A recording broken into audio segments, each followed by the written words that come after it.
কনকনে ঠান্ডায় ভোরবেলা ঘুম থেকে উঠে যেভাবে কাজ করে দুপুর 2টোর মধ্যে সমস্ত কাজ কমপ্লিট করে নিলাম। শুভ সকাল বন্ধুরা, আমি টুকুন, খুবই সাধারণ ঘরের গৃহবধূ। কেমন আছো তোমরা সবাই আগে বলো।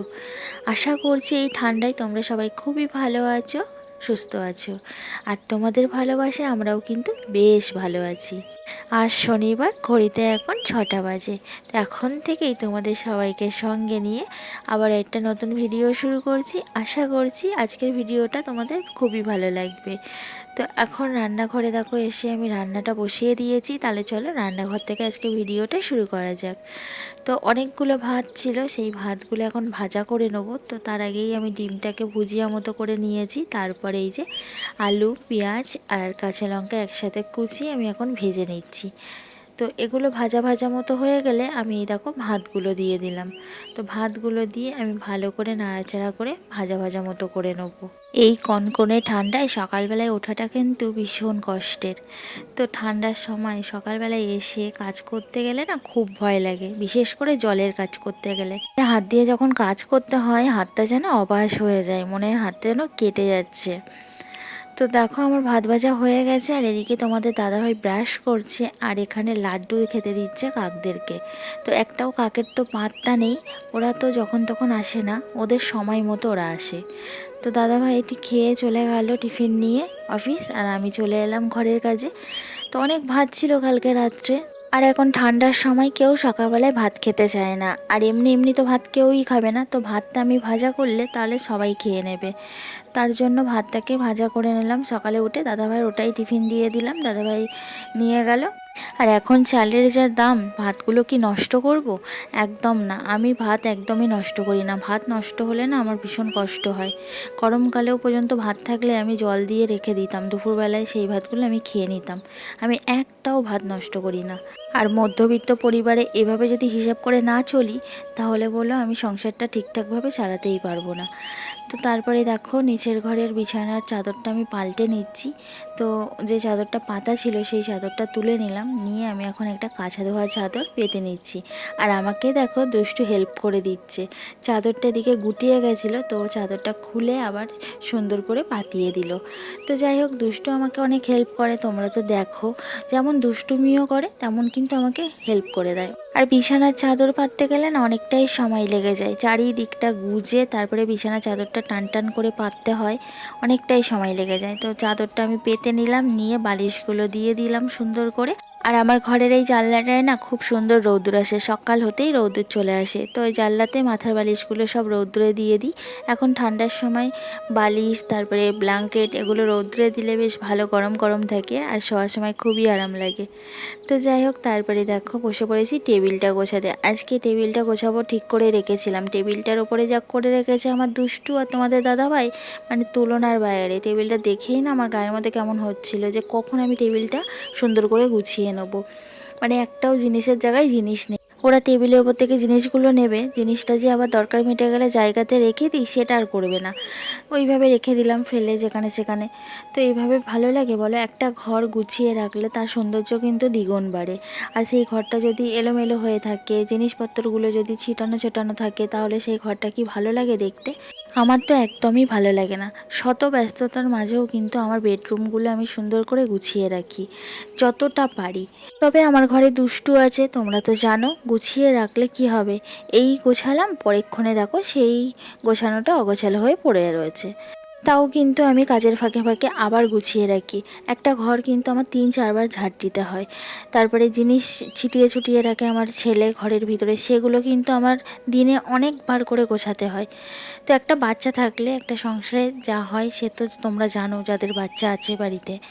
তার উপরে যদি আমার কাজগুলো একটাই ফ্লোরে থাকতো তাহলে আমার অসুবিধা হতো না।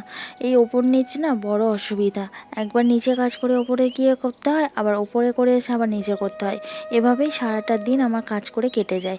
তো যাই হোক, এইভাবে কাজ করতে করতে কখন যে সময় চলে যায়, কেটে যায় দিন, বুঝতেই পারি না। আর এখন শীতের সময় এতটাই বেলা ছোট হয়ে গেছে, কাজ করে না কুল পাচ্ছি না।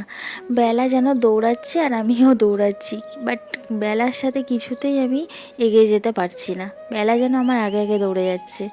তো এখন একটু হবে এই কয়েকটা মাস, তারপরে আস্তে আস্তে বেলাটা যখন বাড়তে শুরু করবে তখন আর অতটা অসুবিধা হবে না গরমটা পড়ে গেলে। তো ঘরটা ঝাড় দিয়ে নিলাম, বাইরেটাও ঝাড় দিয়ে নিলাম, নিয়ে ময়লাগুলো তুলে নিলাম। তারপরে এই যে এখন সিঁড়িগুলো পুরোটা ঝাড় দেবো। ওপর থেকে দেখো ঝাড় দিতে দিতে কিন্তু আমি নামলাম, এবার নিচ অবধি পুরো ঝাড় দিয়ে আসবো। তো এভাবেই কিন্তু প্রত্যেকটা দিন আমাকে কাজ করতে হয়। এই দেখো নিচের সিঁড়িটা একদম নিচে অবধি ঝাড় দিয়ে আসবো, তবেই কিন্তু আমার ঝাড় দেওয়া কমপ্লিট হবে। তো একটা বাড়ির পুরোটা মানে ওপর থেকে নিচ অবধি ঝাড় দেওয়া, তারপরে ওপর নিচ কাজ করা কতটা মানে মানে সময় লাগে আর কতটা কষ্ট সে যে করে সেই কিন্তু জানে। তারপরে ওপরে চলে এলাম, আবার ওপরে এসে এই যে ফ্রিজটা ভালো করে পুছে নিলাম। তারপরে স্নানটা সেরে চলে এলাম ছাদে। কাচা ধোয়া করেছি, তো জামা কাপড়গুলো মেলে দেবো। আর আমার তো প্রত্যেক দিন কাচা ধোয়া থাকে, তোমরা তো জানো। তোমাদের তো অজানা কিছুই নেই, আমি যা যা করি তোমাদের সঙ্গে সবটাই শেয়ার করি। নিচের ঘরে যে চাদরটা পাল্টালাম সেই চাদরটাও কিন্তু ভিজিয়ে দিয়েছি, আরও কিছু জামা কাপড় ছিল সব একসাথেই কাচা ধোয়া করে নিলাম।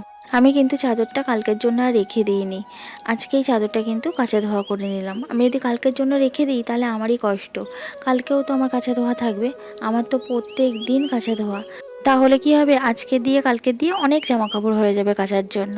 আর সংসারে তো এত কাজকর্ম সেই সকাল থেকে উঠেই চলতে থাকে সারাটা দিন, কাজের তো শেষ নেই, এক বিন্দু বসার সময় পাই না। তো অনেকটাই জামা কাপড় হয়ে যাবে কাচার জন্য, তখন আমারই কষ্ট হবে। জামা কাপড়গুলো রৌদ্রে মেলে দিয়ে চলে এলাম ঠাকুর ঘরে। এখন শিব ঠাকুরগুলোকে সব স্নান করিয়ে নিচ্ছি, তারপরে শিব ঠাকুরগুলোকে সব গা পুছিয়ে আসনে তুলে দেব। আর এখন ঠান্ডা পড়েছে তাই অল্প করেই স্নান করাচ্ছি। আমাদের ঠান্ডা লাগে, আর ঠাকুরদের কি ঠান্ডা লাগে না বলো? তো ঠাকুরদের স্নান হয়ে গেছে, আমি আসনে তুলে দিয়েছি। তারপরে এই যে ফুল দিয়ে এখন আমি ঠাকুরগুলোকে সব সুন্দর করে সাজিয়ে নিচ্ছি। তোমরা আমার সঙ্গে থাকো, আমি পুজোটা সেরে আবার আসছি তোমাদের সঙ্গে গল্প করতে।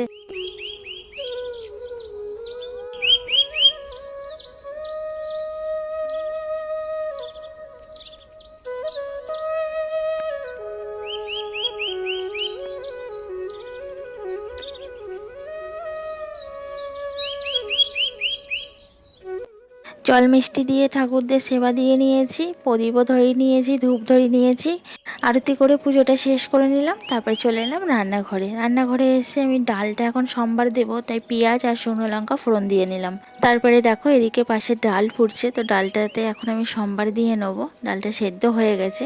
আমি না সোমবার দেওয়া মানে কি জানতাম না, তো ইউটিউব থেকে এক দিদিভাইয়ের কাছ থেকে জেনেছি যে ডালের এই ফোড়ন দেওয়াটাকে সোমবার দেওয়া বলে, আর আমরা কিন্তু ডালটাকে ফোড়ন দেওয়াই বলি। তো এটা কিন্তু ঠিকই কথা, একজনের কাছ থেকে কিন্তু আরেকজন অনেক কিছুই শিখতে পারে। তো ইউটিউবে এসে আমি কিন্তু অনেক কিছু শিখেছি। ডালটা হয়ে গেছে, ডালটা নামিয়ে আমি এখন বড়া ভেজে নিচ্ছি। তো পেঁয়াজ কুচিয়ে বেসন দিয়ে এখন বড়া ভাজছি ডালের পাতে। ডালের পাতে বেসন দিয়ে পেঁয়াজ কুচানো বড়া ভীষণ ভালো লাগে। আর আমি যখনই ডাল করি তখন আমি এরকমভাবে বড়া বানিয়ে নিই। আর এই দেখো আমার বড়াগুলো এপিট ওপিট করে লাল লাল করে সুন্দর করে ভেজে নিয়েছি। এখন বড়াগুলো একটা পাত্রে তুলে নিচ্ছি। আর বড়াগুলো কিন্তু একটু সোডা দিয়েছিলাম বলে খাস্তা খাস্তা মতো হয়েছে, আর খেতেও বেশ টেস্ট হয়েছে। তো বড়াগুলো আমার ভাজা হয়ে গেছে, আর কিছুটা বড়া ভাজতে রয়েছে। তো চলো ততক্ষণে তোমাদেরকে দেখিয়ে দিই আজকে দুপুরে কি মেনু হলো আমাদের।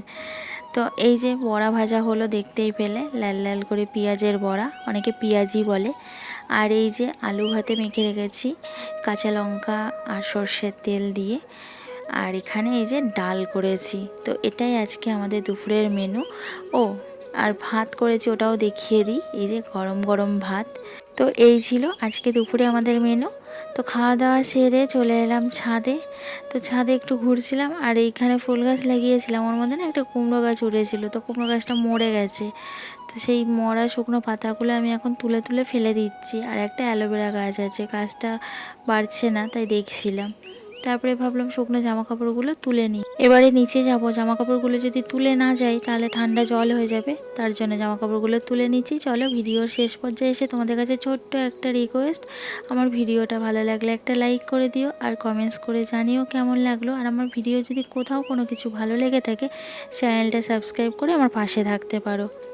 আর যেসব বন্ধুরা আমার চ্যানেলটা সাবস্ক্রাইব করে আমার পাশে আছো তোমাদেরকে অসংখ্য ধন্যবাদ ও ভালোবাসা জানাই। এভাবেই তোমরা আমার পাশে থেকো আর আমাকে একটু ভালোবাসা দিও।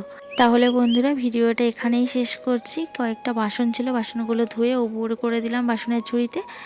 তাহলে দেখা হচ্ছে কালকে আবার একটা নতুন ভিডিওতে। ততক্ষণ অবধি তোমরা সুস্থ থেকো, ভালো থেকো।